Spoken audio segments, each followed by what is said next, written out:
Induction cooking works by using magnetic energy to heat pots and pans with remarkable speed. The cooktop itself stays relatively cool because the heat forms directly inside the cookware. A hidden copper coil beneath the surface creates a changing magnetic field when electricity flows through it. This magnetic field interacts with the metal pot above, causing electric currents to swirl inside it.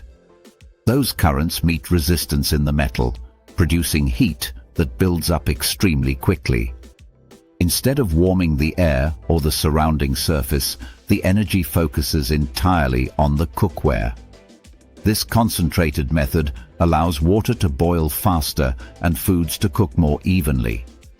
The glass surface only warms from the pot's contact, keeping the cooking area much safer to touch. Induction cooktops automatically adjust power when a pan is lifted, helping to prevent accidental overheating. They also react instantly when the temperature is changed, giving the user precise control. Only magnetic cookware works properly, making materials like cast iron and steel ideal choices.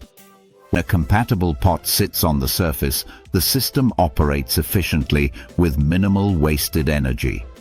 Compared to gas or traditional electric stoves, induction technology converts far more electricity into usable heat. The result is a cooking experience that feels smooth, responsive, and impressively clean. Induction cooking represents a thoughtful blend of speed, safety, and modern engineering that transforms everyday meals. If you enjoyed the video, give it a thumbs up, comment, and share it with your friends. Don't forget to subscribe to our channel and hit the bell so you never miss a new video.